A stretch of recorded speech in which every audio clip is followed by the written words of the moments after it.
Hola, hola, ¿qué tal? Bienvenidos a la siguiente clase con la que estamos a punto de llegar al final del curso de Biología de Animales 1. Y ahora, pues nos vamos a concentrar en lo que nos faltó de este clado del grupo de los amniotas, el grupo de los saurópsidos. Ya habíamos visto que posiblemente esto de saurópsido podría ser sinónimo de diápsido. Y ya revisamos a muchos de los integrantes de este grupo, pero nos quedaron estos sin revisar. Así que ahora nos vamos a concentrar en los linajes que nos faltaron y que dieron lugar a los miembros vivos que quedan y que son las aves. Entonces, ya les había mostrado yo esta filogenia, también ya les había mostrado esta. Para ubicarnos, ya habíamos hablado de grupos de reptiles primitivos que siguen vivos hoy en día, estos que dejamos de lado y ahorita vamos a ver por qué. Como verán, la filogenia de los diápsidos es bastante más complicada de lo que podíamos pensar y todo este grupo de formas de vida, la mayoría de ellas ya extintas, que quedaron en el registro fósil y que dieron lugar a este que es el grupo más moderno, que es en el que nos vamos a concentrar también hoy. Así más o menos se vería una forma más simplificada de esta filogenia, donde vemos que el grupo Diapsida se divide por un lado en Lepidosauria, que es lo que vimos la clase pasada, y este otro grupo que es en el que nos vamos a enfocar el día de hoy, con la excepción de los cocodrilos que ya los vimos. Para hablar acerca de ellos, vamos a tener que hablar de los linajes más primitivos que no dejaron ninguna descendencia hasta nuestros días y que normalmente son confundidos con dinosaurios solo porque son reptiles que vivieron durante el Mesozoico, o sea, el Triásico, Jurásico y Cretácico, pero en realidad no son dinosaurios y ahorita van a ver por qué. Entre ellos pues tenemos a todos los reptiles voladores, también conocidos como pterosaurios. Ellos no son dinosaurios, solo para que lo sepan pues para su vida diaria, cuando les hablen acerca de estos dinosaurios, ustedes dirán, no, esos no son dinosaurios y yo sé las características. ¿Por qué? Los ictiosaurios y todos los reptiles acuáticos que vivieron en la era de los dinosaurios tampoco podrían ser clasificados como dinosaurios. Los mosasaurios que se volvieron famosos con las nuevas películas de Jurassic World y esas, tampoco son dinosaurios. De hecho, los mosasaurios tienen un origen bastante interesante. Y finalmente, esto ya se sabe desde hace mucho tiempo, los pelicosaurios tampoco son dinosaurios. Estos de hecho son mucho más antiguos que los dinosaurios y son parte de nuestro linaje de los mamíferos, pero esos los vamos a ver en la siguiente clase.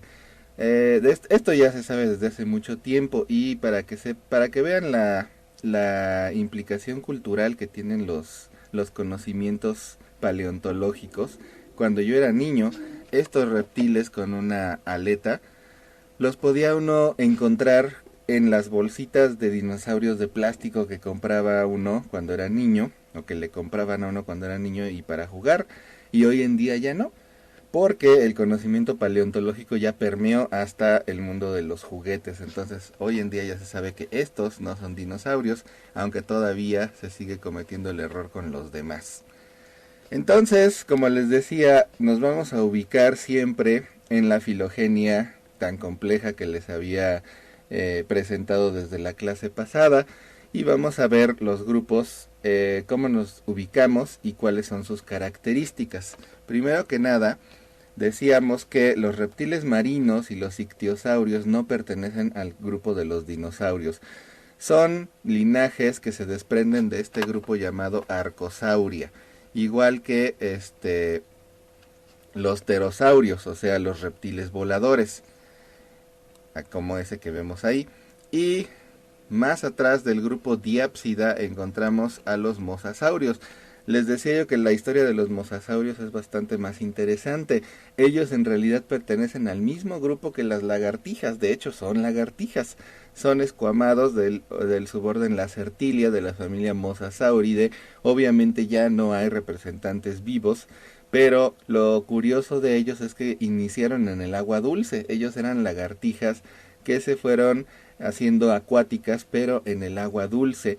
En la era mucho anterior a los dinosaurios, cuando los tiburones eran los principales depredadores del mar. Cuando se extinguen muchos de los tiburones gigantes, espero que hayan revisado algo de fósiles de tiburones cuando vieron peces cartilaginosos. Estos tiburones gigantes que vivieron mucho antes de los dinosaurios se extinguen en el Pérmico y entonces los mosasaurios pueden invadir del agua dulce hacia el agua salada y ahí es donde se vuelven estas criaturas gigantescas. Acuérdense que veíamos acá atrás la comparación entre el mosasaurio y el tiburón blanco o una persona. Sí se volvieron animales sumamente grandes, pero venían del agua dulce y están más emparentados con nuestras lagartijas de hoy en día que con cualquier otro dinosaurio.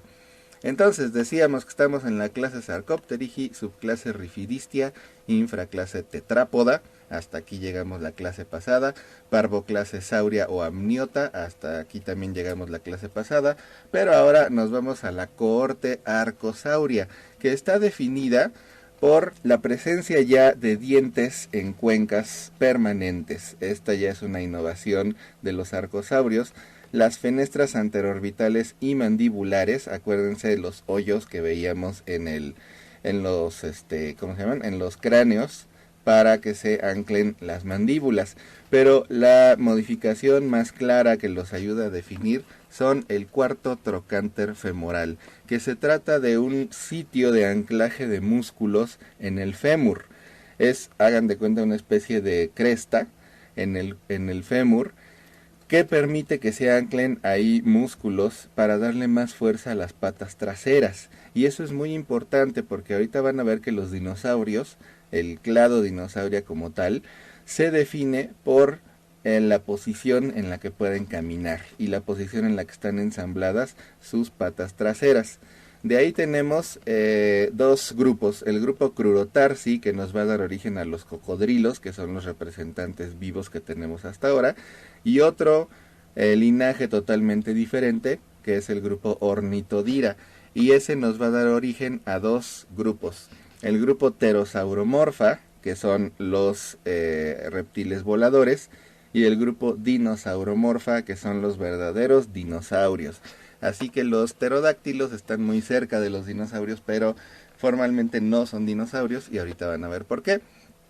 El grupo Dinosauria, entonces, se define por esta característica muy importante. Los miembros posteriores, que decíamos que ya estaban reforzados por un cuarto trocánter femoral que le da una inserción muscular más, en este caso están tan reforzados que se ensamblan completamente erectos, o sea, en posición vertical y detrás del cuerpo, hasta el extremo posterior del cuerpo, cosa que los pterosauros no tienen, por eso no se incluyen en el grupo de los dinosaurios. Los miembros delanteros comienzan a reducirse, cosa que en los pterosaurios es al revés, son los miembros traseros los que se reducen. También tienen un acetábulo perforado, que es una estructura que ayuda a formar el talón y que sirve precisamente para adquirir esta posición erecta, y otras 12 sinapomorfias que tienen que ver con todas estas estructuras, cráneo, fémur, talón, tibia, cadera, que pues ya si a ustedes les interesan mucho los dinosaurios a nivel taxonómico, pues se pueden meter a estudiarlas. Por lo pronto vamos a dejarlo aquí. Con estas características muy claras nos definimos a los verdaderos dinosaurios. Ahorita que veamos algunas ilustraciones de dinosaurios, fíjense cómo incluso los dinosaurios que andan en cuatro patas tienen los miembros posteriores ensamblados de esta manera, muy diferente a cualquier otro animal que ande en cuatro patas y que conozcan ustedes. Y por lo tanto los dinosaurios se van a dividir en dos grupos, saurisquios y ornitisquios. Los ornitisquios, ornitisquia quiere decir cadera de ave. El otro grupo saurisquia quiere decir cadera de lagartija. Los ornitisquios tienen un hueso predentario, la cadera como las aves, lo cual es secundario, ahorita vamos a explicar eso, y son en su gran mayoría herbívoros. Por lo tanto, muchos de ellos forman una especie de pico, es decir, van perdiendo los dientes y aunque no los pierden totalmente, pero su boca se modifica para arrancar plantas. Y pico quiere decir pico como el de los patos, ¿verdad? Hay algunos dinosaurios con pico de pato, hay algunos dinosaurios con pico como de perico. Y esto le sirve para alimentarse más eficientemente de plantas. Lo que le da nombre al grupo Ornithischia, o sea, cadera como las aves, es una pelvis de 4 puntas. El grupo Saurisquia, al contrario, son carnívoros. Encontramos ahí a 3 grupos principalmente: los saurópodos, que son estos animales herbívoros, pero gigantescos, los que tienen los cuellos largos, largos para alcanzar las plantas más altas. Luego el grupo de los estrictamente carnívoros, o sea, los depredadores, y el grupo que sobrevive hasta nuestros días, que son las aves. La cadera es más primitiva que los ornitisquios, la pelvis tiene solamente 3 puntas, pero está modificada secundariamente en aves. Esto es lo irónico del nombre. Estos nombres de Ornithischia y Saurisquia fueron puestos a finales del siglo XIX por los primeros paleontólogos, muchos de ellos entrenados por un famoso biólogo llamado Cuvier, que si llevaron algo de historia de la biología o de también en sistemática se ve un poco esto, sabrán que Cuvier era un creacionista y que intentaba conciliar el registro fósil con la Biblia. Sin embargo, a pesar de tener una visión muy religiosa, hizo grandes adelantos en la paleontología, y la paleontología se puso muy de moda a finales del siglo XIX. Ahí fue cuando un autor, del que ahorita no me acuerdo su nombre, dio estos nombres de Ornithischia y Saurisquia, simplemente porque las caderas se asemejaban de un lado a los pájaros y del otro lado a las lagartijas. Lo irónico es que las aves, y esto él no lo sabía, posteriormente se vio que pertenecen al grupo de los de la cadera como lagartijas, y después con el curso de la evolución se modificó para quedar más parecida al grupo de los Ornithischia. Aquí tenemos la pelvis de 4 puntas.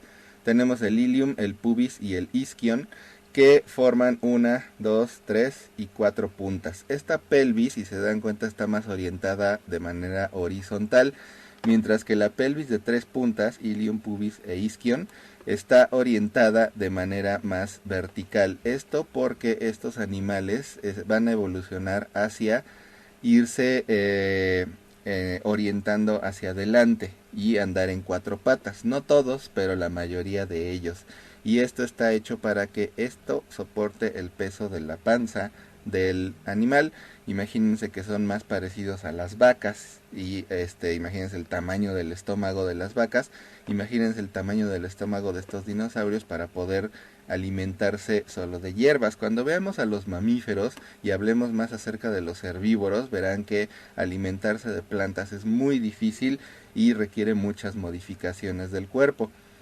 Aquí tenemos cómo se verían. Esta es la pelvis saurisquia en uno de los depredadores que andarían bípedos. Esta sería la condición ancestral entre los dinosaurios. Se cree que los primeros dinosaurios, como la Euparkeria, que es un fósil de una lagartijita pequeñita que vivió durante el Triásico temprano, la ventaja evolutiva que tenía es que con los músculos de su fémur podía pararse en 2 patas y liberar estas manitas para manipular su alimento. Entonces de ahí evolucionaron, ya cuando los dinosaurios estaban en su auge, comenzaron a evolucionar a esta pelvis de 4 puntas, que sería la Ornithischia, y que daría origen a los dinosaurios herbívoros. Fíjense cómo el peso se concentra hacia adelante, por eso esta pelvis tiene que soportar este peso dirigido hacia acá. Fíjense lo que les decía, los miembros traseros están ensamblados de manera vertical hasta el extremo posterior del cuerpo, no están adelante como en la mayoría de los reptiles. Y fíjense incluso los que andaban en 4 patas, como los miembros posteriores siempre van a estar más desarrollados, lo que les da a su cuerpo una orientación como si estuvieran separando la cola, ¿verdad? Como si estuvieran más altos de la parte trasera. Esto es característico de los dinosaurios ornitisquios. Y para ilustrarlos, pues vamos a ver ejemplos de los dinosaurios ornitisquios. Tenemos al que estábamos viendo ahorita, ¿verdad? Los famosos estegosaurios, de los cuales hay muchas especies. Hay algunos que se quedaron con la orientación bípeda, como estos herbívoros. Este se llama Parasaurolophus. Obviamente la gran diversidad de ceratópsidos que hubo, y que incluso estos dinosaurios fueron los que sobrevivieron más tiempo. Se cree que cuando el famoso meteorito cayó en la Tierra, que en realidad no fue el que extinguió a los dinosaurios, fue el que les dio la puntilla, muchos de ellos ya no estaban. Estos eran los que reinaban, porque fueron los únicos que pudieron adaptarse con este pico y con un sistema digestivo modificado. Se adaptaron a la verdadera razón de la extinción de los dinosaurios, que fue la pérdida de su alimento. Los dinosaurios se alimentaban de coníferas. Las grandes selvas y los grandes bosques que había en el Triásico, el Jurásico y parte del Cretácico, se formaban por coníferas. Luego vienen las plantas con flor, que le roban rápidamente el espacio a las coníferas, crecen más rápido, viven menos y tienen esta asociación con los insectos para polinizarse y distribuir semillas por medio de animales.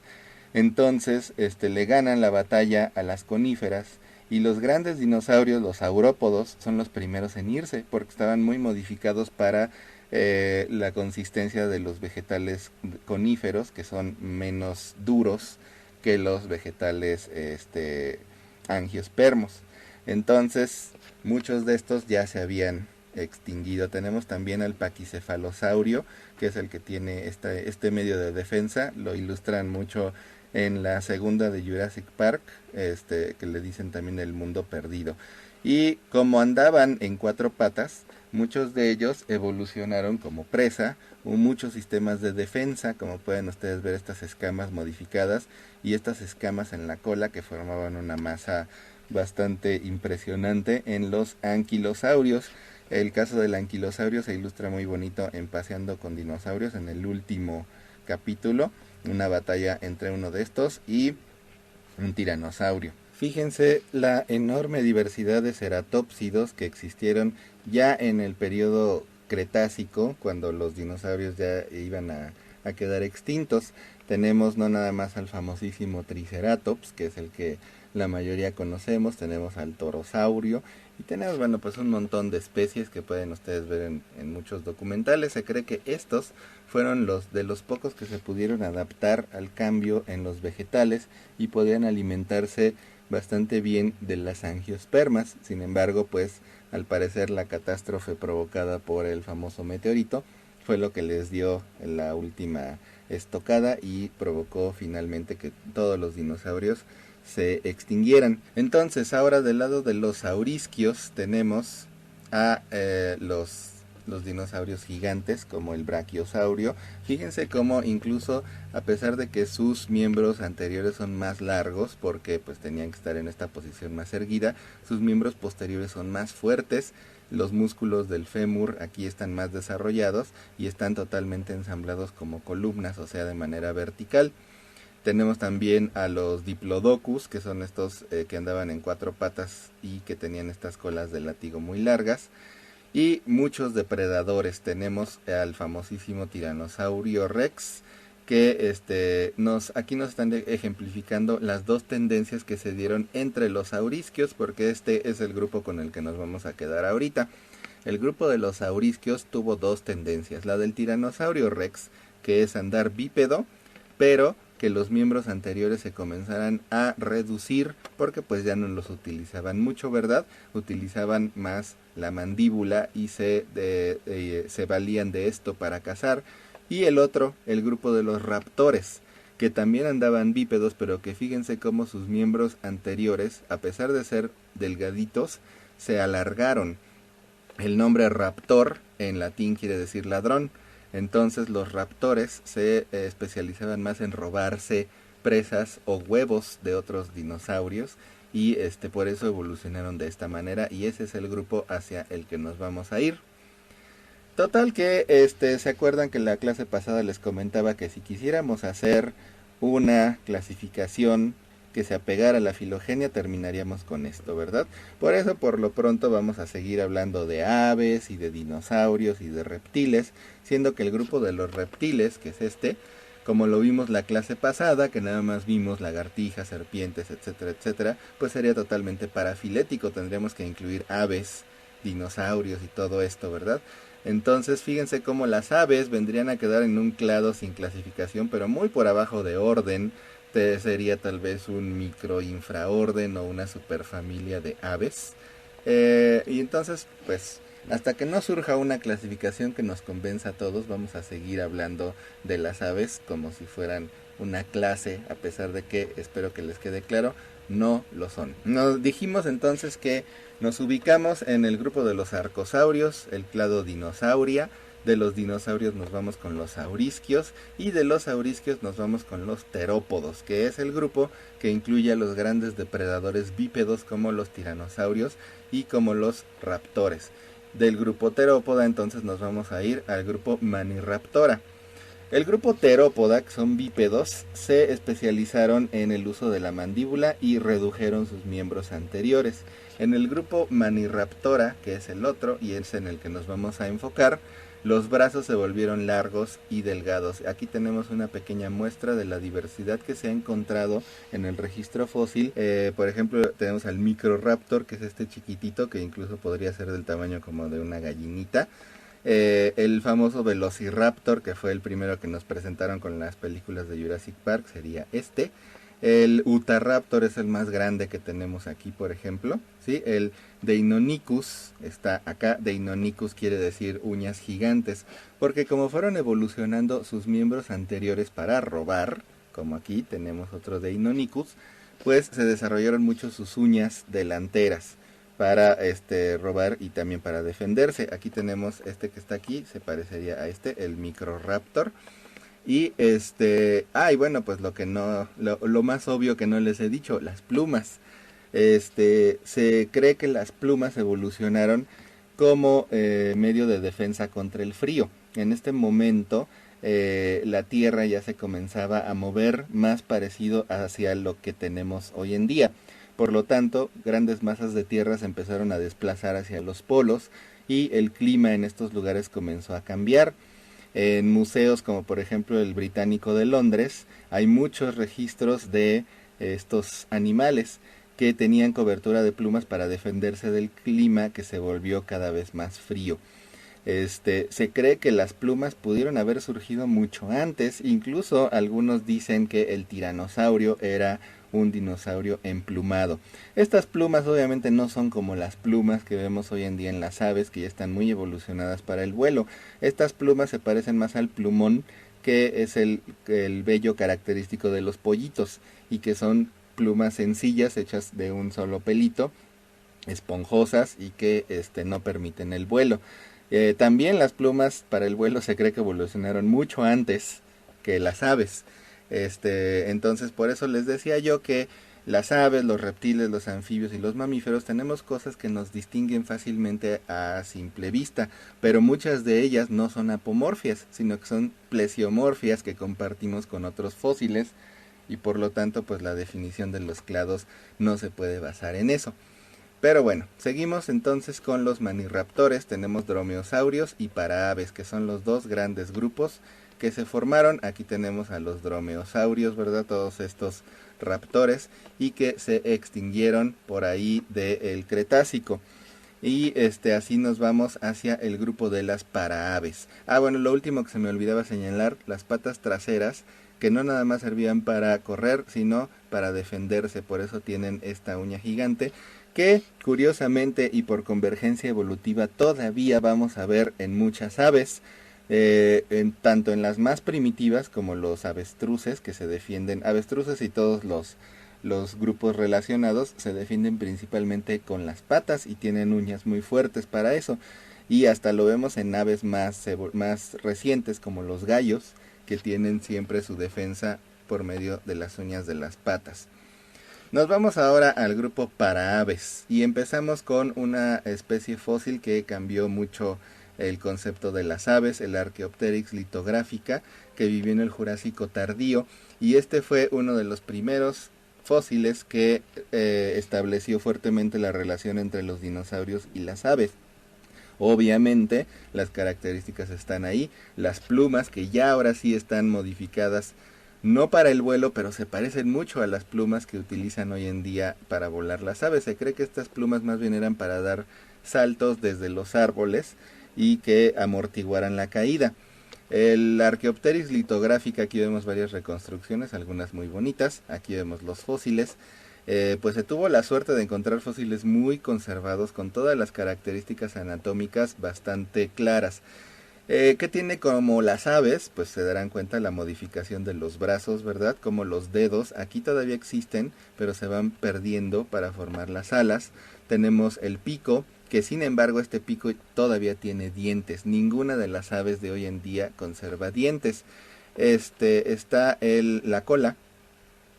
Fíjense las vértebras caudales que forman la cola, como todavía se encuentran presentes, mientras que en las aves todo esto se pierde, como lo vimos con las ranas también, y se forma un solo huesito. Y bueno, pues se creía que estas aves eran arborícolas, que no podían volar.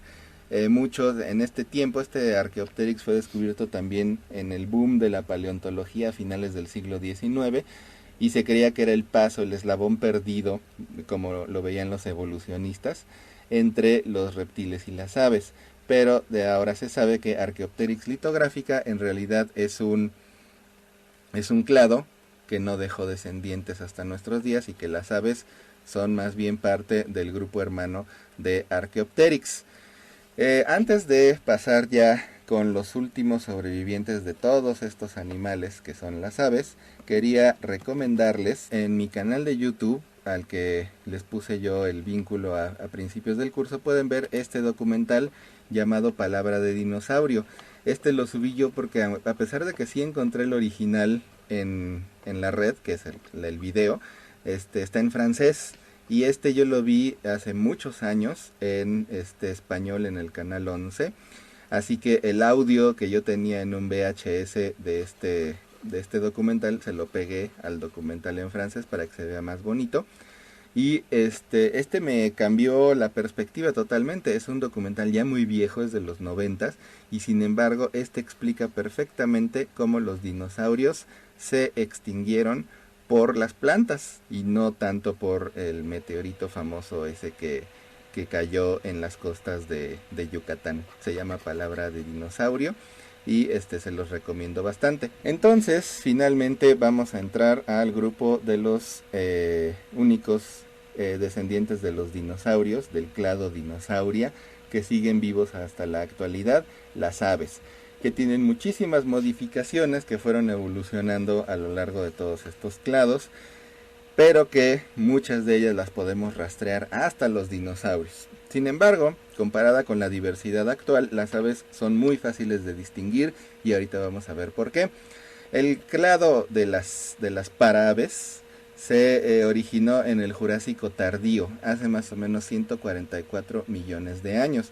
De hecho, en el documental de Paseando con Dinosaurios nos ponen a pequeños elementos de estos clados que parecen pajaritos viviendo en las espaldas de los dinosaurios, comiéndose ahí los parásitos de la piel, que, como les decía, muchas veces estas son especulaciones, pero ayudan a ilustrar los documentales, ¿verdad? Entonces, vamos a enfocarnos en el clado Neornites, que son las que consideramos hoy en día como aves. Aquí tenemos otra filogenia de los Neornites, donde vemos que ahora sí ya vamos a hablar de solamente aves actuales. Se dividen en dos grupos, los paleognatos y los neognatos. Paleognato quiere decir mandíbula antigua y neognato mandíbula nueva. Los paleognatos tienen el paladar totalmente formado, las aves modernas tienen el paladar hueco. También los huesos, las modificaciones en el esqueleto son diferentes entre los paleognatos y los neognatos. Aquí solamente encontramos, hace tiempo solamente encontrábamos dos órdenes, el orden Strutioniformes, que ahora ya se ha dividido en varios órdenes, y el orden Tinamiformes, y toda la demás diversidad de aves la vamos a encontrar aquí, en el clado Neognate. La antigua clase aves, ¿verdad? Que aquí pongo entre comillas, se divide entonces en estos dos grupos, paleognata y neognata, y todos los órdenes de aves que vamos a intentar revisar el día de hoy. Para definir a las aves de hoy en día, tenemos que ver muchísimas modificaciones, todas ellas encaminadas hacia volar, que es lo que estos animales han podido perfeccionar hasta nuestros días. Fíjense el esqueleto de un ave. Nos vamos a enfocar en 3 modificaciones que son claves para la evolución y para el éxito de las aves hasta nuestros días. Primero que nada, vamos a ver el esternón. Sí, este es el esternón modificado de las aves, que se modifica en forma de una quilla, que es esta paletota. Si ustedes ven en esta cuarentena, cuando en sus casas cocinen una pechuga de pollo, fíjense en el huesote que divide las dos mitades de la pechuga. Esa es la quilla. ¿Y por qué está así de grandota? Bueno, fíjense en la pechuga, son unos músculos gigantescos, y esos músculos son equivalentes a nuestros músculos pectorales, que no están tan grandes, no abarcan toda nuestra panza como en el caso de las aves. Imagínense que los pectorales se alarguen así a abarcar toda nuestra cavidad torácica, pues estaría muy exagerado. Y en el caso de las aves es porque estos son los músculos que les permiten mover las alas, ¿sí? Entonces la fuerza que hacen aquí se origina en estos músculos y por eso los tienen tan desarrollados. La siguiente modificación es el pigostilo. Fíjense cómo las vértebras caudales que formaban la cola se convierten en este huesito nada más sólido que se llama pigostilo. Aunque muchas aves tengan una cola muy larga, no está hecha de vértebras, está hecha de plumas, y todas se anclan en este huesito que está acá atrás, que es el pigostilo, al que nosotros solemos en la pollería referirnos a él como el huacal. Y este es el que le da dirección al vuelo a las aves. Es como la cola del avión que tiene sus alerones. Bueno, pues es la misma función la que cumple el pigostilo y sus plumas. Y finalmente la fúrcula, que es esta fusión de las clavículas. Si quieren ustedes sentir sus clavículas, pues tóquense aquí arriba del pecho, donde existe un hoyito en la base de nuestro cuello. Ese hoyito es la separación entre nuestra clavícula izquierda y la derecha. Imagínense que esos dos huesos largos que forman nuestro hombro se fusionaran y luego se extendieran y formaran esta especie de columpio, que en realidad, pues como es hueso, es una estructura como parecida a una resortera. ¿Esto para qué? Para que los brazos tengan este apoyo elástico, o sea, cada que aletean no tienen que usar solamente el músculo, sino que están apoyados por este hueso sólido que les da la elasticidad, el rebote, y con eso se ayudan a estar aleteando, ¿verdad? A este hueso, por cierto, la fúrcula, también le dicen el huesito de la suerte. Estas son las 3 modificaciones más importantes del esqueleto de las aves que tenemos que tener en cuenta para volar. Sin embargo, todo el esqueleto de las aves está muy modificado también para volar. Pero vamos ahora a otra adaptación en el sistema respiratorio. Todas esas cosas azules que están ustedes viendo en esta foto son sus pulmones.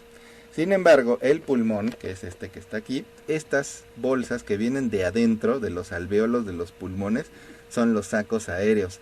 Dependiendo del ave puede haber hasta 9 sacos aéreos. ¿Y para qué sirven? Bueno, pues en primera fíjense cómo le dan como una especie de flotabilidad a todo el cuerpo, son como globos adentro del cuerpo, pero tienen una función muy interesante. Cuando el ave respira, pues lleva aire oxigenado a sus pulmones. Este aire infla los primeros sacos aéreos. Cuando el ave exhala, no va a sacar este aire, sino que va a sacar el que está hasta el último de los sacos aéreos, que ya dio vuelta por todo este sistema. Cuando el ave vuelve a inspirar, empuja este aire del saco anterior hacia los pulmones, aquí se oxigena, y luego al saco posterior. Cuando el ave vuelve a exhalar, empuja el aire que está acá, y este aire pasa al siguiente saco y luego al siguiente, y luego vuelve a pasar por los pulmones, o sea que le vuelve a sacar oxígeno a ese aire que ya había inspirado. Cuando el ave inhala y luego exhala, el aire que sale es un aire que ya pasó por todos estos sacos pulmonares, que oxigenó 2 veces por lo menos los pulmones, y por lo tanto su respiración es más eficiente.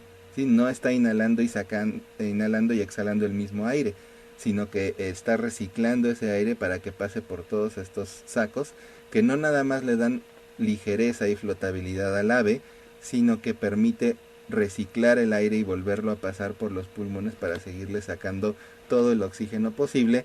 Decíamos que todo el esqueleto está modificado porque los huesos de las aves son porosos. Por dentro no tienen médula, están llenos de aire, totalmente llenos de aire. Si ustedes agarran el hueso de una pierna de pollo, lo pueden partir con sus manos. En cambio, traten de partir con sus manos el hueso de un perro o de un gato, está bastante más difícil porque estos huesos son totalmente huecos.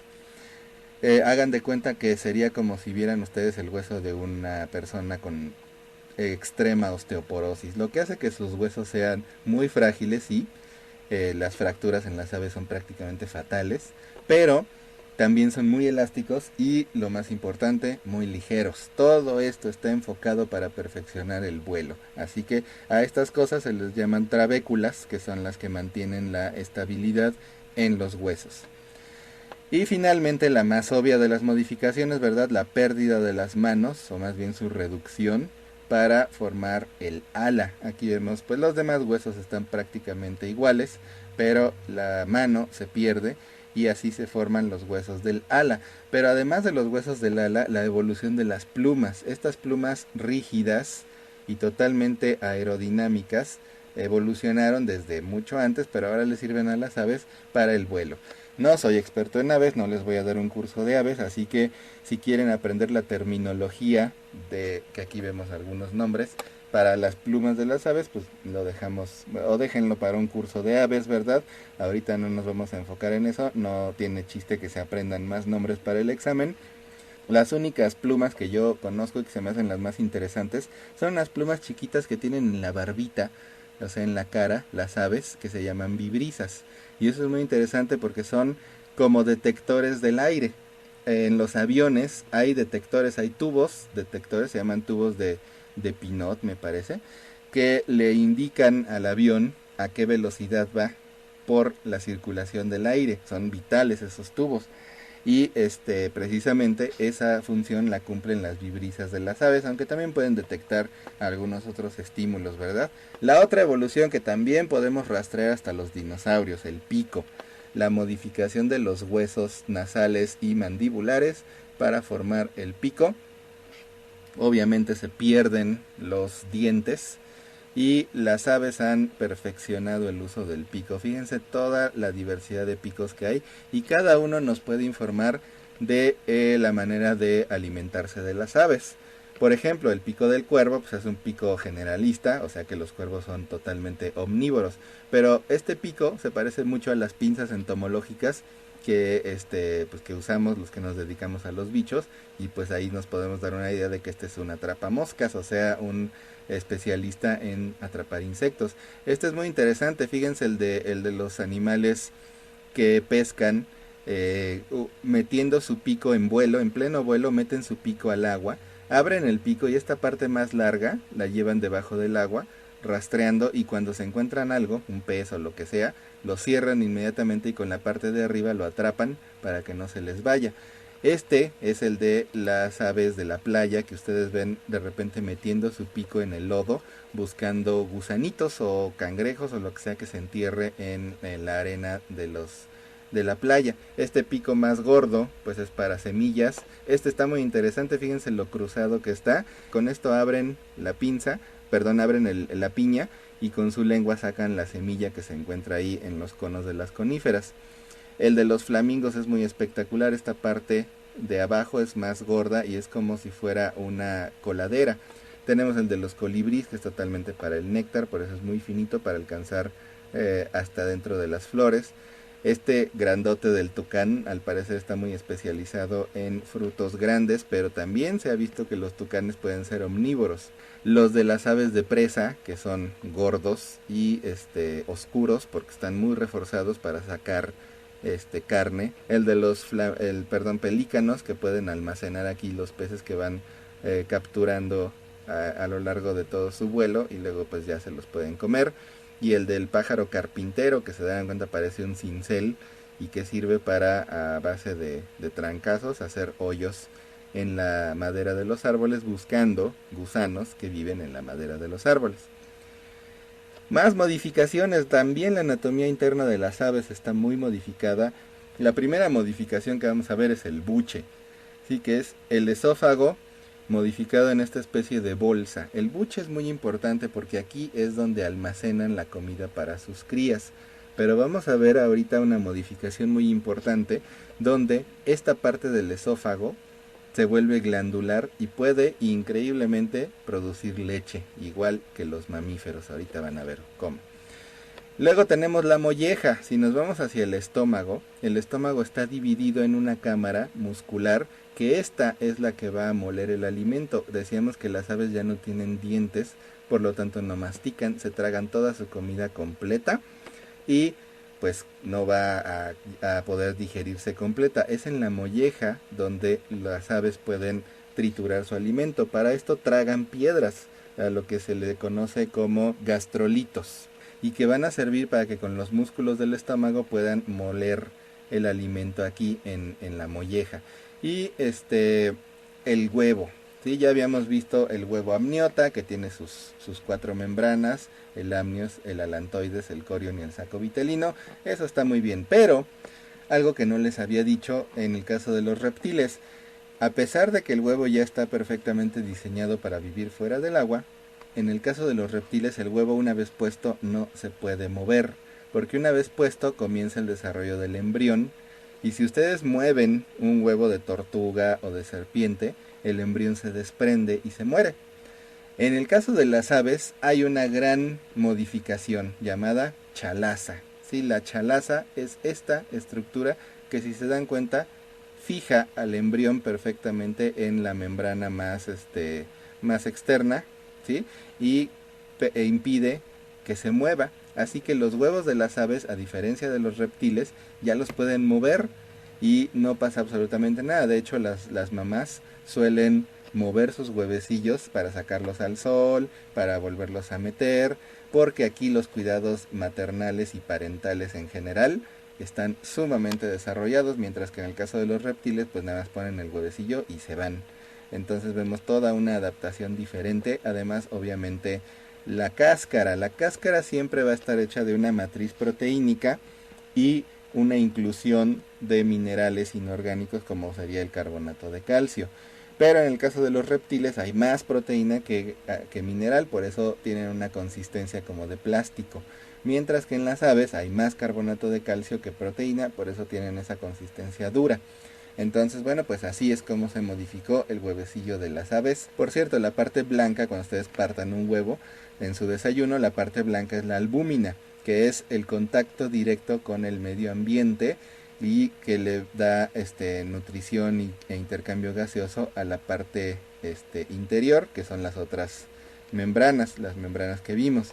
La parte amarilla es solo el saco vitelino, y ese saco vitelino no tiene a nadie a quien surtir si no hay un embrión. Cuando ustedes partan un huevo, que hoy en día ya es muy difícil porque los huevos vienen de un proceso muy industrializado y muy exacto, pero a veces cuando ustedes comen huevo de granja o con mucha suerte, pueden encontrar que el huevo tiene venas adentro. Eso quiere decir que ya está desarrollado el embrión, pero está tan chiquito que no lo ven.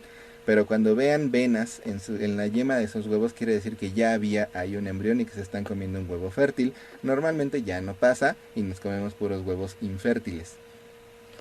¿Cómo vuelan entonces las aves? Este se llama el principio de Bernoulli, que quiere decir que cuando las alas, que están más gordas de arriba, cortan el viento pasa más rápido por abajo porque es una superficie más recta y se detiene un poco para surcar esta superficie más curva en la parte de arriba de las alas, lo cual el viento que pasa más rápido genera presión hacia arriba y esto ayuda a que las aves puedan planear, que es el mismo principio que se aplica a todo lo que vuela, ya sean aviones, helicópteros. Todos tienen las alas diseñadas de esta forma para que la presión del aire los empuje hacia arriba. Entonces, ahora sí vamos a ver la diversidad de las aves actuales. Nos vamos a enfocar ahorita al primer y más antiguo grupo de aves, los paleognatos. Antiguamente, este es un término ya muy viejito, pero si ven un libro de la primera mitad del siglo XX, encontrarán este término ratites, que quiere decir aves corredoras, pero ya hoy en día quedó totalmente fuera de moda. La subclase paleognata se define por las siguientes cosas. Primero, no tienen quilla. Su esternón es muy parecido al de nosotros, plano. No tienen glándula uropigial. En la colita, aquí, las aves tienen una glándula de aceite. Si se dan cuenta, las aves se limpian con su pico las plumas, pero primero con el pico pasan por aquí, por la glándula uropigial, donde recogen un poco de aceite y lo distribuyen en sus plumas para no mojarse. Bueno, estas no lo hacen. Luego, el paladar, que tiene una estructura compleja y pesada, muy parecido al de nosotros, así que es un paladar cerrado y sólido que las demás aves ya no tienen. Mucho desarrollo de los miembros caminadores en todos, ya sean chiquitos o grandotes, son aves corredoras y muchas de ellas se defienden con sus patas. Los huesos son sólidos, estos no son huecos como en el resto de las aves porque nunca evolucionaron para volar. Las clavículas no están fusionadas, o sea, tampoco tienen sus fúrculas. Y finalmente están restringidos, solamente los vamos a encontrar en el hemisferio sur, con una única excepción que puede llegar hasta México. Comenzamos entonces con el orden que antes englobaba a todos, que es el orden Strutioniformes. Strutia, que es el género, en latín quiere decir avestruz. Entonces ese es el nombre que les dio Linneo. Strutia camelus y Strutia masaicus son las dos especies que se reconocen hoy en día, aunque algunos no reconocen a Strutia masaicus, creen que es simplemente una modificación de una sola especie de avestruz. Son aves muy espectaculares. El macho tiene estos colores blanco y negro, la hembra es totalmente café. Ahí ven a sus crías. Los avestruces son animales muy rápidos, es el ave que más rápido corre, superando los 60 kilómetros por hora corriendo, lo cual es una locura. Y se defienden muy agresivamente con ayuda de sus patas. Sus patas, como se darán cuenta, tienen unas uñas gigantes que pueden provocar mucho daño y unos músculos poderosísimos. Dicen que en los safaris africanos, cuando agarran de mal humor a los avestruces, pueden dar patadas que abollan las puertas de los coches. Sin embargo, los avestruces hoy en día están bastante acostumbrados al contacto con los humanos. Luego tenemos el orden Apterigiformes, formado solamente por el kiwi. Apterigiformes quiere decir que prácticamente ya no tienen alas. Las alas se han visto reducidas a unos bracitos pequeñitos que pues ya no tienen ninguna modificación para volar. Esta es un ave que evolucionó solita, aislada de todas las demás en algunas regiones de Nueva Zelanda. Son totalmente endémicos, son el ave nacional de Nueva Zelanda. De hecho, a los neozelandeses, a las personas, se les suele decir kiwis de manera cariñosa. Las alas son vestigiales, tienen el hueso con médula, no tienen quilla. Solamente hay 5 especies, de las cuales 3 están en un estado vulnerable y una está en gran peligro de extinción. Una cosa que es bastante espectacular es el huevecillo. Los kiwis comparten un ancestro con los avestruces y ese ancestro pues les dejó un huevo gigante, casi del mismo tamaño que el del avestruz, que es una cosa impresionante para un ave que es más chiquita que una gallina. Entonces fíjense cómo el huevo prácticamente abarca toda su cavidad abdominal. Imagínense lo que es poner este huevecillo, o sea, que salga del cuerpo del kiwi. A si le fue muy mal en la evolución. Pero bueno, estos son los kiwis. Luego tenemos al orden Casuariforme, con 2 familias endémicas de Australia, los casuarios y los emus. Estas son las 2 familias. Los machos de los casuarios son muy espectaculares porque tienen colores muy vivos. Y los emus pues son más bien cafecitos, aunque el macho tiene coloreada la cabeza. Fíjense la diferencia en el color de sus huevecillos. El color de los huevos, por cierto, tiene que ver con secreciones que les ponen cuando pasan por el sistema reproductor. Les pueden poner bilis, por eso se pueden pintar de verde, o les pueden poner hierro o algún otro mineral o calcio, y por eso se pueden pintar de diferentes colores: blanco, azul, rojo. Hay huevos rojos que tienen hemoglobina. Entonces, bueno, pues dependiendo de lo que le pongan al cascarón, es el color del huevecillo. De ahí que los huevos blancos y los huevos rojos de las gallinas son exactamente iguales, nada más que unos tienen un poco de hemoglobina en la cáscara y por eso se ven rojos, ¿sí? No hay ninguna diferencia nutritiva. Entonces, los casuarios y los emús son 3 especies de casuarios, una especie de emú. Son endémicos de Australia y son aves muy agresivas. Con estas patas se defienden de una manera impresionante, sobre todo los machos de los casuarios. Se le considera el animal más peligroso de Australia. De Australia, donde hay tiburones, donde hay avispas de mar, o sea, como medusas, donde hay taipanes, donde hay arañas de embudo, o sea, animales sumamente peligrosos. Bueno, el casuario suele atacar a 150 personas al año porque los turistas que andan por ahí los llegan a ver. Imagínense un grupo de turistas que ven uno de estos y dicen hay que sacarle una foto y se le acercan. El casuario es sumamente agresivo cuando lo acorralan. Entonces se avienta con estas patas y sí puede provocar heridas bastante graves en las personas. Ahorita se los voy a ilustrar. Pero terminemos rápido con esta diversidad. El orden de los reiformes, el género Rea, es el de los ñandúes. Los ñandúes son aves endémicas de Sudamérica. Es el ave consentida, por ejemplo, en Chile.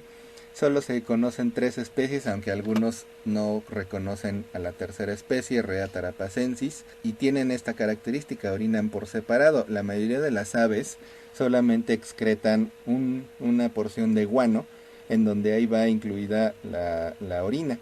En el caso de estos son las únicas aves que pueden orinar por separado.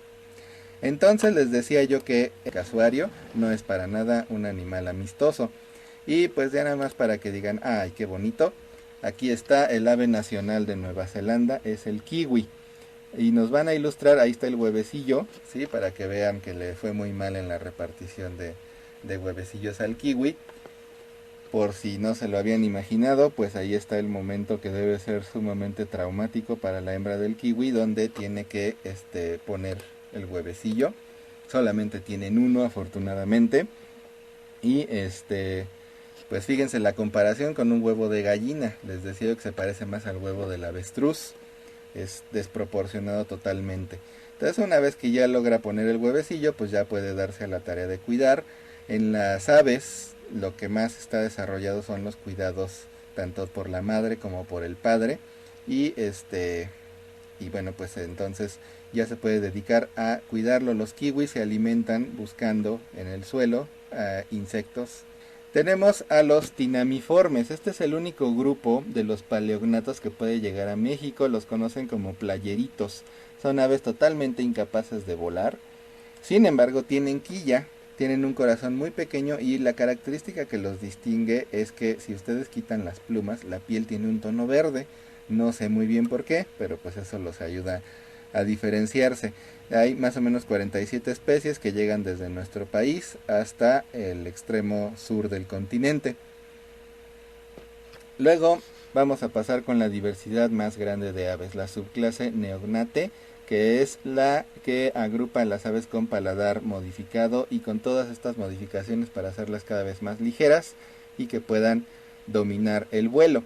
El primer orden que vamos a ver es el orden Anseriformes, donde englobamos a todos los que conocemos como patos y sus parientes, gansos, cisnes.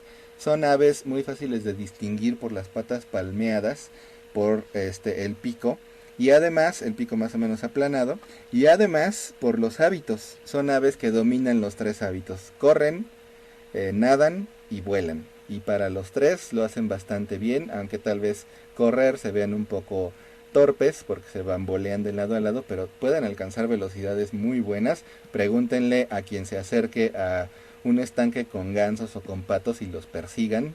Búsquenle en YouTube, hay muchos videos de patos y cisnes y gansos persiguiendo personas. En el mar, en el agua, son muy hábiles, pueden zambullirse, pueden pescar y son las aves que más rápido vuelan en vuelo sostenido, o sea, de manera horizontal, y lo pueden sostener durante muchas horas, incluso días, el vuelo. Muchos de ellos son migratorios. Pasamos al orden más conocido sin lugar a dudas de aves, el orden Galliformes, donde están todas las que conocemos como aves de corral, los gallos, ¿verdad? Los guajolotes o pavos, el famosísimo pavo real, los faisanes, las codornices, todas esas aves de las que en algún momento nos alimentamos. Hay más o menos 250 especies, se caracterizan por tener las alas redondeadas y cortas. Sí vuelan, pero tienen vuelos muy cortos. Si no, hagan enojar a un gallo y verán cómo se pega un brinco con el que llega fácilmente a la altura de nuestra cara y nos puede intentar arañar con sus patas la cara. Otras aves como los pavos reales, vean un programa del Nat Geo donde se llama Rescate Animal. Al intentar rescatar unos pavos reales pueden pegar brincos que llegan a las copas de los árboles. Sin embargo, son aves más o menos atadas al suelo, entonces tarde o temprano tienen que bajar porque ahí buscan su alimento. Son aves totalmente omnívoras y se han adaptado fácilmente a vivir con los hombres, así que son muy abundantes y es muy difícil que se vayan a extinguir. Luego tenemos el orden de los charadriformes, son aves migratorias muy cercanas al agua. Tenemos a los charranes como estos y a los más conocidos que son las gaviotas, ¿verdad? Son aves migratorias, hay muchas especies y por supuesto las más conocidas, ¿verdad? Son estas. Las gaviotas son animales sumamente omnívoros y muy buenos para alimentarse. No es raro que le arrebaten la comida de las manos a la gente en las playas. Repito, busquen videos y verán que está perfectamente documentado. Luego tenemos el orden de los gaviformes, donde encontramos animales de un solo género, el género Gavia, con 5 especies que se llaman colimbos. Estos son interesantes porque se parecen a los patos, los pueden distinguir fácilmente por su pico, que es más puntiagudo, y porque a diferencia de los patos, estos se sumergen completamente, son buceadores, buscan su comida por debajo del agua, y también eso lo hacen los del orden Podicipediformes, que los conocemos como zoomormujos. Son muy parecidos, hay ciertas diferencias evidentes en la forma de su cabeza y de su pico. Los zoomormujos también se les conoce como patos buzos en las costas de México y pues como lo dice su nombre vulgar, buscan a su comida sumergiéndose y haciendo nados que pueden durar varios minutos. Este es uno de los órdenes más impresionantes de aves, el orden de los procelariformes, donde encontramos aves de tamaño mediano como los petreles y de tamaño grande como los albatros. De hecho, estos tienen el récord de la mayor envergadura de ala, o sea, de punta a punta del ala pueden rondar los 3 metros. Son aves tan espectaculares porque son pelágicos. Esto quiere decir que no cazan cerca de la orilla del mar, sino que se meten a mar adentro, se les puede encontrar muy lejos de la costa, lo que les lleva todo el día. Despegan en la mañana y no vuelven hasta la noche, de estar buscando pues obviamente peces u otros animales marinos.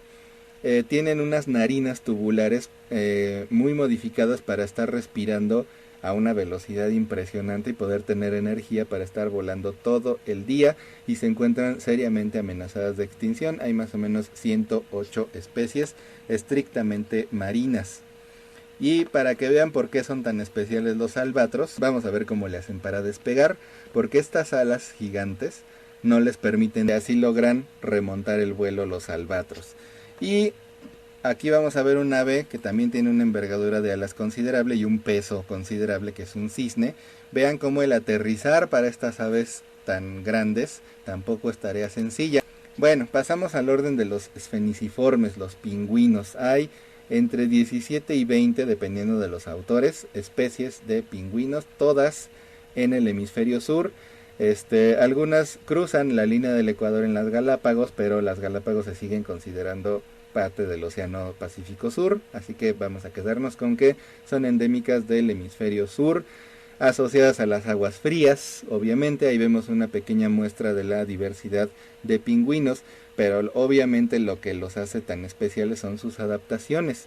Como son animales muy torpes en la tierra, no vuelan, pero en el agua son sumamente ágiles, y para eso han evolucionado de una manera muy interesante. Primero que nada, fíjense el esqueleto como es igualito al de un ave voladora, pero ellos no pueden volar porque sus plumas ya no sirven para el vuelo. Sus plumas por la parte de afuera son como escamas, son duras. Esto les permite soportar el clima frío. Han visto cómo los pingüinos se arrastran sobre su panza en el hielo y no les pasa absolutamente nada gracias a esta cubierta de plumas duras como escamas. Por dentro las plumas son peludas, lo que les da esta bolsa de aire, como si trajeran un abrigo grueso e impresionante que los aísla del frío. Es por eso que pueden estar ahí parados en las nevadas y no les pasa nada. Y otra modificación muy interesante que poca gente ha visto, la lengua de los pingüinos. Fíjense cómo tiene estas cerdas que le ayudan, pues, y también en el paladar, pues obviamente para que cuando atrapen un pez, y los peces son resbalosos, pues no se les vaya. Estos animales son eminentemente pescadores, hacen la mayor parte de su vida activa debajo del agua, pueden sumergirse 20 minutos aguantando la respiración y no les pasa nada.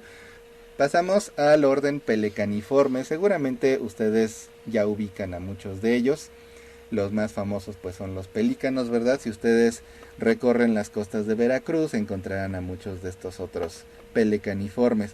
Pero los que no conocen son estos. Es una de las aves más espectaculares que he visto en mi vida. Es el picozapato. Es endémico de Sudáfrica. De hecho es el ave sudafricana por excelencia. Cuando lo ven ustedes dicen, esa no es un ave, se parece una persona usando un disfraz. Y efectivamente eso es lo que parece, pero en realidad es un ave totalmente real. Le dicen picozapato, el nombre en inglés es tal cual, shoebill, o sea pico de zapato. Y ese pico tan modificado está hecho para cazar pescados. Aquí nos ilustran rápidamente cómo de los polluelos que se ven muy bonitos, pues se tiene que desarrollar el pico tan enorme como lo vamos a ver ahí y así adoptan esta forma. Fíjense como lo vieron en Harry Potter, ¿verdad? Ellos responden al saludo. Si ustedes les hacen una caravana, el picozapato también hace una caravana. Hasta donde sé, no son aves agresivas. Ahí ya lo tocaron, entonces pues ya se puede ver que no es un ave agresiva a pesar de la apariencia tan intimidante que tienen, ¿verdad? Pasamos al orden de las cigüeñas, el orden Ciconiformes, donde encontramos además de cigüeñas, grebas, egretas, herones e ibises. Son todas estas aves con cuellos largos, con patas largas. Muchas de ellas, sobre todo las cigüeñas, las pueden ustedes ver en las lagunas costeras y ocupan la punta de la copa de los árboles, les gusta estar ahí. Son aves pescadoras totalmente asociadas al agua, hay más o menos 19 especies. Continuamos con una de mis aves favoritas de toda la vida, el orden Phenicopteriformes, donde están los flamingos. Hay 4 especies en América, 2 especies en el Viejo Mundo, se pueden encontrar desde la península de Yucatán hasta Chile. El plumaje en ellos es gris, pero se tiñen de color rojo por su alimentación, se alimentan de crustáceos y algas que encuentran en el sustrato en los pantanos y estas tienen mucha coloración roja. Una de las cosas más interesantes de ellos, en primer el pico, fíjense cómo es un pico para colar. Esta es nada más una tapa y esta es una coladera con la que se quedan con el sustrato. Aquí vean en el polluelo cómo la coloración es la original, la coloración gris. Sin embargo, una de las cosas más locas de ellos es que pueden producir leche, créanlo o no, es la leche del buche. El buche se puede modificar para tener glándulas que produzcan esta especie de leche con la que alimentan durante los primeros 3 días a su cría. Aquí tenemos al polluelito que está saliendo de su nido y de su huevecito. Aquí lo están ayudando los papás a salir. Una vez que el polluelo sale, se tiene que alimentar.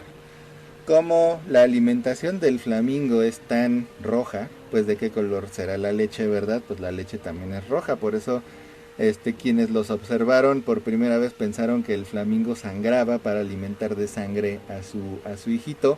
Y ahorita van a ver cómo sí, efectivamente parece que la mamá y el papá sangran, empiezan como a escupir sangre, pero ahora ustedes ya saben que es leche del buche totalmente roja, así que sí, parece sangre. Y con eso van a alimentar durante los primeros 3 días a su cría. Los papás dejan de comer durante estos 3 días para poder tener libre el buche y que esté produciendo esta leche. Es una leche totalmente análoga a la leche prolactina es o muy parecida o la misma hormona que estimula la producción de leche en las aves. Esta producción de leche solo la tienen los flamingos, las palomas y algunos pingüinos, solamente algunas especies de pingüino y solamente la hembra de estos pingüinos, mientras que en palomas y en flamingos son los dos sexos.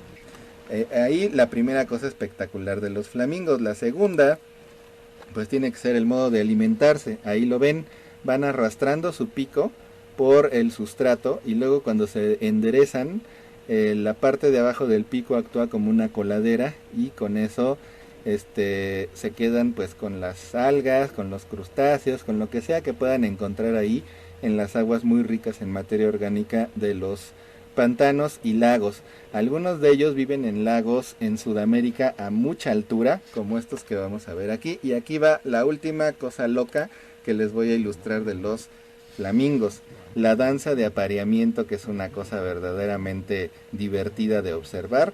Cuando los flamingos entran en su época de apareamiento tienen que hacer una danza que se ve más o menos así. Esto está filmado en un lago salino en Chile.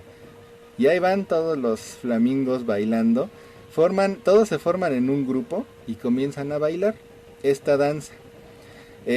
Lo gracioso de esta danza, aparte de cómo se ve, ¿verdad? Lo gracioso es que bailan todos, hasta los que ya tienen pareja. Los que ya tienen pareja simplemente estrechan su vínculo con esta lanza. Pasamos al orden de los accipitriformes, un orden que ha estado bastante contendido durante casi todo el siglo XX. La segunda mitad del siglo XX se les consideró sinónimo de falconiformes.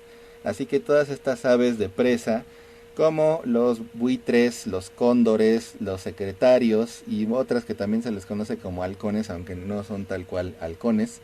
De hecho el orden se llama accipitriformes por el latín accipiter, que quiere decir halcón. Sin embargo, no son halcones. Son buitres, son aves secretarias, como esta que está acá abajo, ¿verdad? Son aves pescadoras, azores, que son los que se confunden con halcones. Son más o menos 259 especies y son la mayoría de las aves de presa diurnas que hay entre las aves. Sin embargo, por su estructura de la mandíbula y de la nariz, pueden diferenciarse de los falconiformes. El otro orden, el de los falconiformes, pues puede variar entre 38 y más de 100 especies, dependiendo si los sinonimizan con accipitriformes. Las últimas evidencias filogenéticas sugieren que deben ser órdenes separados. Los falconiformes pues tienen a todos los que conocemos como águilas y halcones. Aquí tenemos a los pigargos, que es el águila calva de Estados Unidos, el águila real, que es el escudo de México, los famosos halcones peregrinos, que pueden alcanzar más de 300 kilómetros por hora, pero no vuelan, solo se dejan caer de una altura considerable para atrapar a sus presas. Hay más o menos 38 especies, repito, si es que los separamos de accipitriformes. Esta nueva filogenia que ha salido los relaciona a los falconiformes más cercanamente con los pericos que con los otros aves de presa diurnas. Las narinas tienen una base suave, lo que los diferencia de los accipitriformes, y la amplitud de las alas es una de las características más notorias. De hecho, les voy a mostrar esto, que es extraído de un video del señor David Attenborough, que nos explica cómo le hacen. Estas aves planean durante casi todo el día, no aletean, si se dan cuenta. Ellas empiezan el vuelo en la mañana, cuando el sol calienta el suelo, y entonces el calor hace que el aire que está pegado al suelo se caliente y se eleve. Estas columnas de aire ascendente es lo que aprovechan estas aves durante todo el día para estar montándose en ellas y para volar sin aletear durante casi todo el día. La vista es sumamente buena. Dicen que si pudieran leer, podrían leer el periódico desde un montón de metros de altitud. El buitre común de África es el que tiene el récord de altura. Se le llegó a ver a 11,000 pies de altura, y esto porque se estrelló con el motor de un avión que iba pasando por ahí. Ese es el récord de altura. De los gruiformes, donde encontramos a las famosas grullas. Aquí tenemos a la grulla común y otro tipo de grullas, estos que se llaman fochas, que parecen palomitas, y estas aves más espectaculares que se llaman tacajes, aunque algunos dicen que este es un orden polifilético y que en realidad estas pertenecen a el grupo de a un orden conocido como Ralliformes, en cuyo caso pues nos quedaríamos con 15 especies de grullas o 170 si incluimos a todos estos, ¿verdad? Las palomas, que son el ave que más cercana tenemos a nosotros, son consideradas plagas en algunas partes, se reproducen muy fácilmente, se adaptan a lo que sea y comen absolutamente lo que sea, basura, restos de nuestros alimentos, insectos, lo que ustedes les den, las palomas se adaptan. Los machos se distinguen fácilmente porque tienen estas plumas iridiscentes en el cuello, las hembras son más opacas. Hay más o menos 313 especies, son las únicas aves que pueden beber sin tener que levantar el pico para que el agua caiga. Estas no tienen que hacerlo, producen la leche de buche en ambos sexos. Aquí pertenecía el pájaro dodo, que fue muy famoso porque todavía existía a finales del siglo XIX y luego se extinguió. Estas sí son aves monógamas. A pesar de todo lo que les digan de los pingüinos no son estrictamente monógamos, al menos la mayoría. Y en el caso de las palomas, aquí sí hay una monogamia extrema, al punto de que si una hembra traiciona a un macho con otro macho, o sea, si el macho llega y encuentra otro macho en su nido, primero le da en la torre al macho y lo corre, y luego a la hembra y la corre, y el macho se queda con el nido para ver si consigue otra hembra. Entonces a ese punto llegan las relaciones íntimas entre los columbiformes. Y para ilustrar el vuelo me voy a valer de una paloma. Sí, en este video donde pueden ustedes ver que volar no es tan cámara lenta, ya no se ve tan sencillo, a pesar de todas las modificaciones que tienen, volar es bastante difícil para las aves. Luego tenemos al orden de los coraciformes, donde encontramos al martín pescador. Esta foto es mía, la tomé en Chiapas cuando uno de ellos se estrelló con nuestro comedor. Las carracas y estas aves espectaculares llamadas calaos, y también estas pequeñitas llamadas abubillas, aunque obviamente los taxónomos han estado trabajando aquí y dicen que hay evidencia de que las abubillas y los calaos deberían estar en un orden separado, en cuyo caso reduciríamos las 218 especies que hay aquí. El calao es un ave de Asia muy interesante, no nada más por esto que le da el nombre en inglés de hornbill, o sea, el pico con cuerno, sino por sus hábitos para reproducirse. Lo que va a pasar aquí es que la pareja encuentra un agujero en un árbol y dicen, ok, aquí vamos a hacer nuestra casita. Aquí les estaban diciendo que son una pareja de por vida, pero el cuidado de las crías es extremo. Este macho está ayudándole a la hembra a meterse a este agujero y luego con madera que diluyen en su saliva lo cierra y solo deja esta abertura. La hembra se va a enclaustrar aquí durante todo el tiempo que tarden, son más o menos 3 meses, para que los huevecillos se desarrollen. Así que el macho es el único que queda libre y que va a andar recolectando todo el día comida para alimentar a la hembra. La hembra se va a encerrar con su cría hasta que la cría ya esté lista y entonces van a tirar la pared que construyeron y se libera la cría y ellos ya pueden volver a reproducirse. Es un cuidado extremo en donde la hembra pues se encierra tal cual con su cría y el macho los tiene que alimentar hasta que la cría ya esté lista para irse. Normalmente solo tienen una cría y esto pues para mí los hace animales sumamente espectaculares, ¿verdad? Ahora tenemos el orden de los piciformes, donde la evolución del pico ha llegado a extremos bastante espectaculares, como el de los tucanes, que a pesar de que se les considera frugívoros, hay por ahí circulando una foto de uno de ellos comiéndose un murciélago, lo que respalda la teoría de que los tucanes en realidad son omnívoros. A estos que se llaman indicadores, estos son cerívoros, se alimentan de los nidos de abejas. Por eso les dicen aves indicadoras, porque señalan donde hay panales de abejas. Y luego tenemos a los carpinteros, sí, el pájaro carpintero, que se alimenta de larvas que viven en la madera. Pues aquí pueden ustedes ver el trancazo que se lleva el pájaro carpintero a la hora de perforar la madera. No hay nada más difícil que perforar la madera. Si han ido a un bosque y han oído a los carpinteros a lo lejos, porque normalmente están muy arriba y no los pueden ver, pero se oyen los trancazos y son uno tras otro, tras otro, tras otro, muy rápido, y no cejan hasta que hacen el hoyo en la madera. Fíjense otra vez, ahí va el trancazo que se llevan. Aquí vamos a ver toda la cobertura de hueso que tiene, y gracias a eso los pájaros carpinteros pues no se lastiman el cerebro a la hora de hacer esto.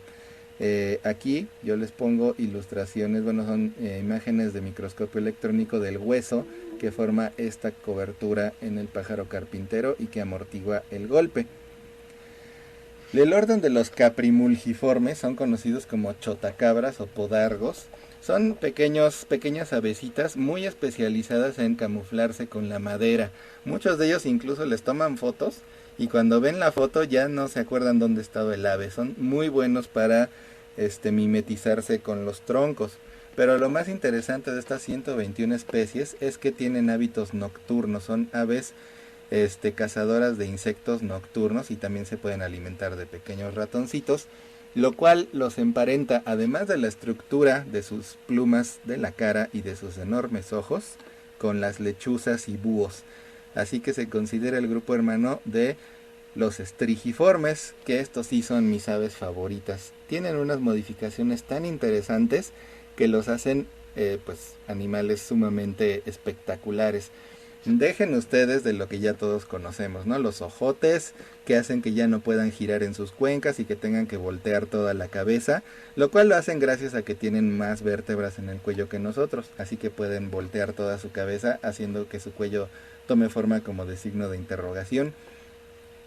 Las plumas tienen estas modificaciones, las plumas de las alas, porque con esto ayudan a no cortar el aire de manera recta como las demás plumas, y entonces ese ruido de que se van acercando se elimina.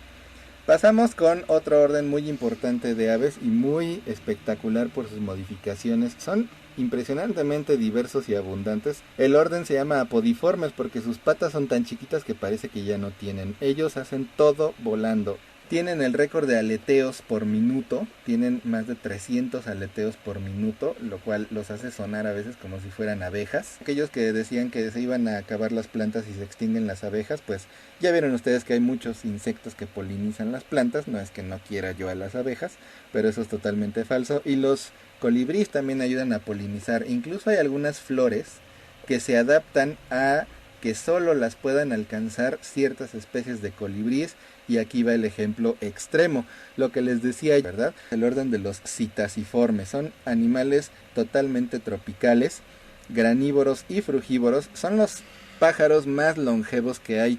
Hay algunas guacamayas que han impuesto récords de longevidad de más de 80 años, así que si van a adoptar una de estas y tienen la suerte de que viva mucho, es posible que uno se muera antes que una guacamaya. Tienen la tráquea dividida, lo que les permite imitar muchos sonidos, y sobre todo, pues lo más espectacular que tienen, muchos imitan nuestros sonidos y nuestra forma de hablar. En el orden de los cuculiformes, donde encontramos a los cucús y a los correcaminos. El correcaminos tiene el récord del ave más rápida entre las aves voladoras para correr, ¿sí? Es el ave que corre más rápido de las que todavía pueden volar. Y pues obviamente es un personaje de caricaturas. Pero los más interesantes son los cucús, porque son parásitos de nidos de otras aves, de los paseriformes. La hembra llega y deposita el huevecillo en el nido de otra ave, y la otra ave es la que lo incuba, sin darse cuenta de que está incubando un parásito que va a ser más grande que sus propias crías y que va a terminar o comiéndoselas o lanzándolas del nido. Y aunque no lo crean, la hembra va a seguir alimentando a la cría pensando que es la suya. Y este es el orden más grande. Aunque no lo crean, más del 80% de las especies de aves que hay son paseriformes. Este orden cuenta con más de 5.000 especies. La siringe está extremadamente desarrollada en ellos, por eso también se les conoce como aves canoras, o sea que pueden cantar. Tienen los huevecillos más coloridos de todas las aves, y lo más interesante es esto: sus ciclos de vida no suelen durar mucho. La gran mayoría de estas aves mueren antes de un año. Ténganlo en cuenta por si se quieren comprar o quieren adoptar un canario, un cardenal, un azulejo, un petirrojo o cualquiera de estas aves, incluso aves tan espectaculares como las aves del paraíso, pues pertenecen a este grupo que no viven mucho tiempo. Son totalmente perchadoras, esto quiere decir que sus patas están evolucionadas para agarrarse de las ramas, por lo cual tienen 3 dedos al frente y un dedo atrás. Eso también ayuda a distinguir ciertos grupos de aves. Hay más de 110 familias, el famoso mockingbird, así le dicen en Norteamérica, al que nosotros conocemos como el cenzontle, que es el ave de las 400 voces. Pueden imitar los cantos de todas las otras especies de aves, pero también imitan las alarmas de los coches, las sirenas de las ambulancias, los ladridos de los perros, los maullidos de los gatos. Si le preguntan a un ornitólogo, a lo mejor él les dirá por qué. Yo en realidad no tengo mucha idea, pero sí quiero mostrarles, bueno, primero un poco de la enorme diversidad de aves. Este es el pájaro lira, le dicen así por su cola. Esto es el canario común, ¿verdad? Tenemos a los atrapamoscas, los que andan en las calles de la ciudad, que las conocen como coquitas. También otros más grandes que parecen cuervos, pero que en realidad se llaman zanates. Los verdaderos cuervos que están aquí, todos estos son paseriformes. En este grupo se encuentra el ave más inteligente que se conoce, que es el cuervo. ¿Por qué digo esto? Bueno, pues aquí se los voy a demostrar. ¿Cómo podríamos nosotros medir la inteligencia en un ave? Bueno, pues ¿qué les parece esto? Esta águila calva fácilmente podría matar a este cuervo, y ese cuervo está consciente de ello, pero también está consciente de que quiere esta presa. Así que lo que hace es fregarla y fregarla y fregarla, hasta que el águila calva dice, ay, ¿sabes qué? Ya me voy, y le deja la presa. Esta es una manera en que los cuervos se pueden aprovechar de aves menos inteligentes que ellos, ¿sí? Hasta que finalmente el águila calva se va y el cuervo se puede quedar con la presa. Pero no nada más a las aves les roban, por eso digo que es el ave más inteligente que existe. Fíjense en este ejemplo cómo esta persona hace un agujero en el hielo para cazar peces. En las partes muy frías se suelen hacer estas cosas. Aquí pone a su carnada, pone su línea de pesca y la deja con este palito en el agujero. ¿Quién podría pensar que hay un ave que se va a valer de esto para asegurarse una comida fácil? Bueno, pues el cuervo se da cuenta de lo que hizo el hombre y de manera espectacular, o por lo menos así nos lo ilustran en este documental, el cuervo sabe que esto sirve para pescar, así que toma la línea de pesca y la mueve para que los peces sean atraídos por la carnada. Esto implica que el cuervo sabe cómo funciona una línea de pesca y la va a mover así hasta que él se dé cuenta de que hay un pez que ya mordió. ¿Sí? Cuando el pez muerde, el cuervo saca la línea de pesca, ahí está, se come al pez, y pues la persona que puso aquí su línea de pesca ya no se dio cuenta de que el cuervo pues ya le dio gane, ¿verdad? Aquí ya finalmente cuando se dan cuenta ya es demasiado tarde y el cuervo se puede ir con su presa valiéndose de la tecnología del hombre. Pero hay algunos que dicen que la inteligencia se ve en la capacidad de igual manera podemos ver en este otro video que las aves están aprovechando la nieve de este auto para deslizarse por aquí como si fuera una colina para nosotros. Fíjense cómo se tiran, dan vueltitas en la nieve, pero sobre todo cómo se trepan al techo del coche, ¿sí? Y se dejan caer por ahí. O sea, están deliberadamente jugando con la nieve del coche. ¿Sí? Esto lo pueden ver en muchos otros videos de YouTube. Hay muchos ejemplos de cuervos jugando. Pero si esto no los convenció de que el cuervo es el ave más inteligente, ¿qué tal si les muestro un video de los cuervos comunicándose con las personas? A un nivel sumamente avanzado. Yo también pensé antes de tener que dar la clase hace ya muchos años, pues es un área sumamente interesante. La diversidad de aves no es como la de los artrópodos. Prácticamente ya se conoce toda la diversidad de aves que hay. El encontrar una nueva especie de ave es una cosa espectacular y van a salir. Si lo logran, salen hasta en las noticias, en la tele. Mientras que si encuentran una nueva especie de araña o de insecto, pues no van a salir ni en la Gaceta UNAM, ¿verdad? A menos que sea una especie de importancia comercial o médica. Y entonces pues hasta aquí llegamos con este capítulo de las aves. Nuestra última clase será la siguiente, donde entraremos a nuestro grupo, el de los mamíferos, y con eso ya daríamos por terminado el curso de biología de animales y el examen obviamente vendrá después de eso. Nos vemos en la siguiente y última clase.